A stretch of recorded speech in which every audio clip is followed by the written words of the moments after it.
Bienvenue à tous. La troisième édition de l'Africa Security Forum se tient du 21 au 23 novembre à Rabat et ils sont conviés à cette rencontre, ou plutôt à ces rencontres, plus d'une trentaine de pays africains et des centaines de personnalités avec comme réflexion centrale les axes de coopération internationale face aux menaces du 21e siècle. Pour nous en parler aujourd'hui, j'ai l'immense plaisir de recevoir sur le plateau de Média TV le président de l'Africa Security Forum, le président du think tank Atlantis, Blessing Omar. Bonjour.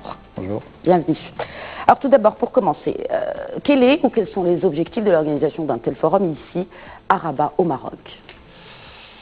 Les objectifs de ce forum, c'est de réunir d'abord des experts, des experts qui viennent de différents horizons.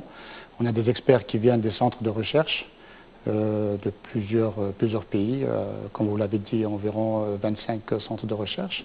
Nous avons également des experts qui viennent des experts opérationnels, c'est-à-dire des gens qui sont sur le terrain, donc aussi bien des policiers que des militaires, que des gens des renseignements.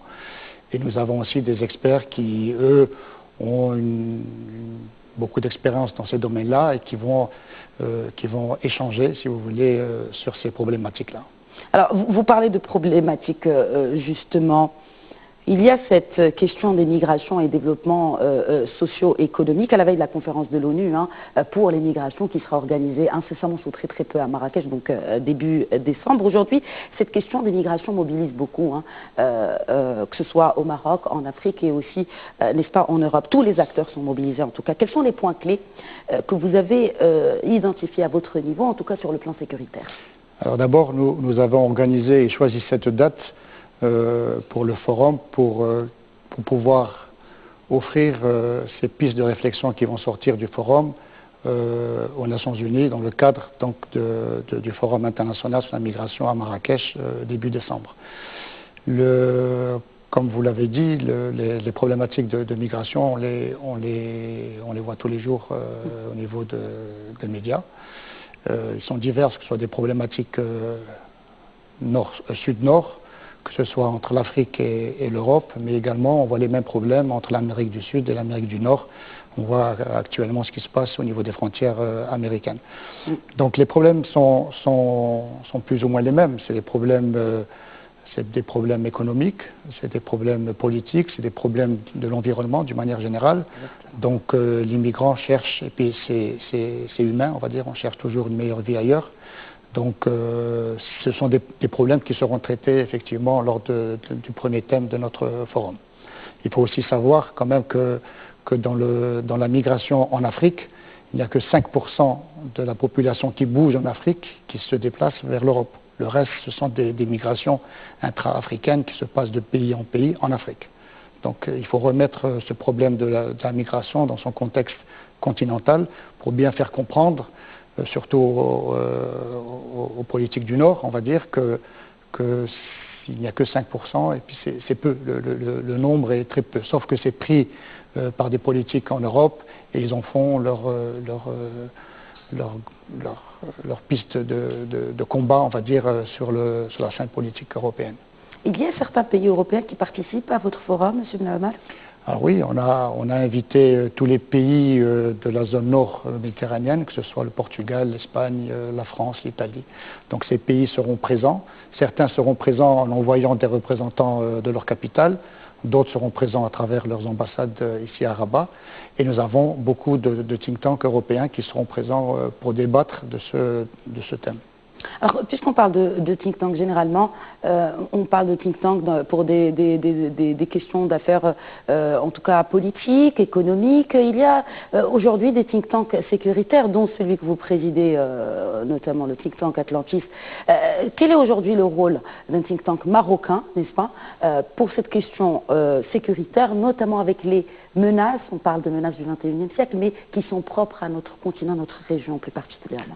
Alors, effectivement, il existe des think tanks qui sont spécialisés en matière de défense et de sécurité. On n'est pas particulièrement spécialisé sur le Maroc, on est beaucoup plus tourné sur l'Afrique. Donc on essaie de réfléchir aux problèmes africains sur la défense et la sécurité, et qui sont plus ou moins les mêmes au niveau de tout le continent. Alors, les menaces du XXIe siècle sont surtout des menaces du monde du cyberespace. C'est clair que les anciennes menaces classiques, que ce soit de sécurité, de délinquance ou même de terrorisme, si on va à un niveau supérieur, existent toujours. Mais la grande menace dont tous les pays parlent actuellement, c'est la menace du cyberterrorisme, de la cyberdélinquance. Justement, ça fait partie des thématiques que vous avez choisies pour cette 3e édition du Forum Africa Security. On parle de problèmes de cybersécurité, de e-réputation, de big data. Est-ce qu'aujourd'hui, il y a des aspects de coopération entre le Nord et le Sud? Nous savons que les pays du Nord sont plus ou moins, si on peut le dire, un peu plus avancés sur ces questions de lutte contre la cybercriminalité. Est-ce qu'aujourd'hui, il y a des aspects de coopération Nord-Sud et aussi Sud-Sud? Alors oui, tous les pays coopèrent. Tous les pays coopèrent avec déjà les pays amis sur lesquels ils peuvent se reposer pour traiter ces problèmes. Alors tous les pays n'ont pas les moyens pour pouvoir gérer les problématiques de la cybersécurité, d'une manière générale, mais il y a toujours de la coopération qui se fait de toutes les manières, qui va se faire automatiquement à travers Interpol. Interpol, comme vous le savez, c'est une organisation internationale qui va gérer, qui va coordonner toutes les problématiques de sécurité à travers le monde, que ce soit de la délinquance, de la criminalité, du trafic de drogue, problèmes d'immigration, mais également toutes les problématiques de cybersécurité. Donc il y a de la coopération qui se fait. Après, il y a la coopération bilatérale entre les pays.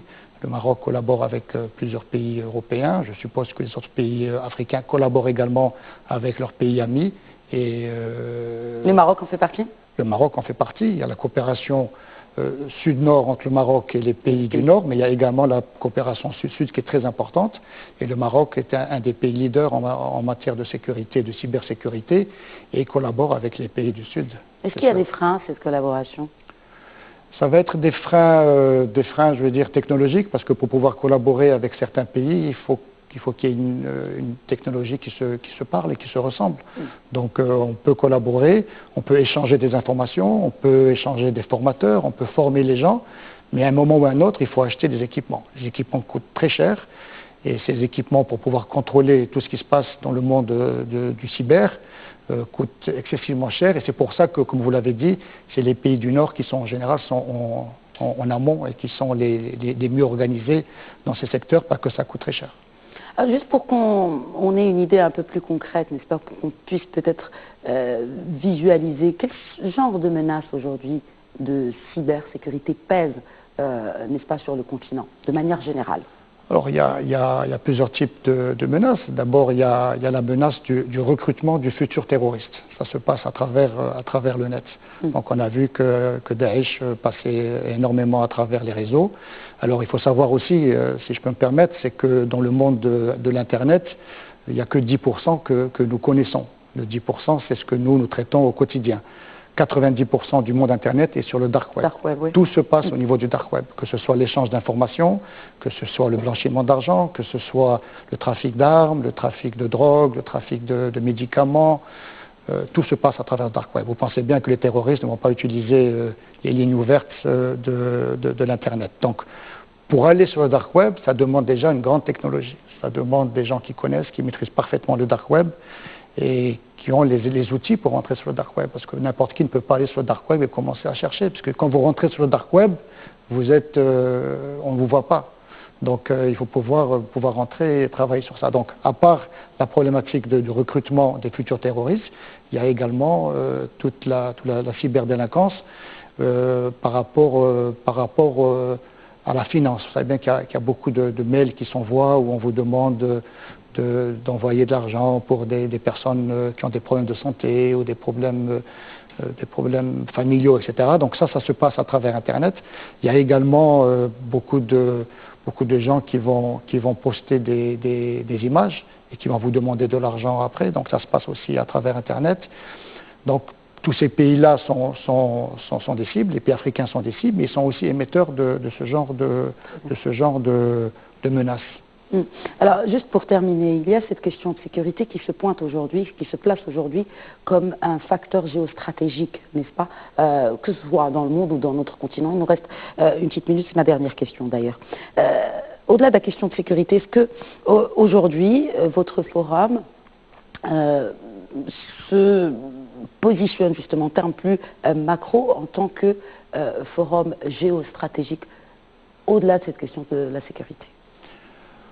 On est vraiment tourné sur la défense et la sécurité. C'est clair, géostratégie, on en parle parce qu'il y a de la coopération et puis il y a des zones qui sont plus sensibles que d'autres, il y a des sous-régions au niveau africain. Donc la géostratégie est importante parce qu'il faut, à travers la coopération, pouvoir se positionner. Donc effectivement, notre think tank parle de défense, sécurité et de géostratégie. D'ailleurs, notre think tank s'appelle le Centre de recherche et d'études géostratégiques. Donc c'est un thème qui est central, on en parle au quotidien. Mais je voudrais juste revenir par rapport au think tank. Tout ce qu'on fait à travers notre centre de recherche est envoyé à différents think tanks à travers le monde. On envoie donc nos réflexions, on envoie nos analyses sur des problématiques, donc les échanges se font. Après, il faut aller, je pense, maintenant à un niveau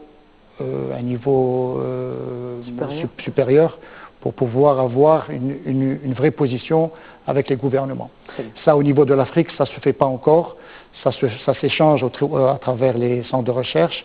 Mais entre centre de recherche et État, c'est pas encore, le lien n'est pas encore fait, alors que dans les pays du Nord ou aux États-Unis, ça se fait naturellement.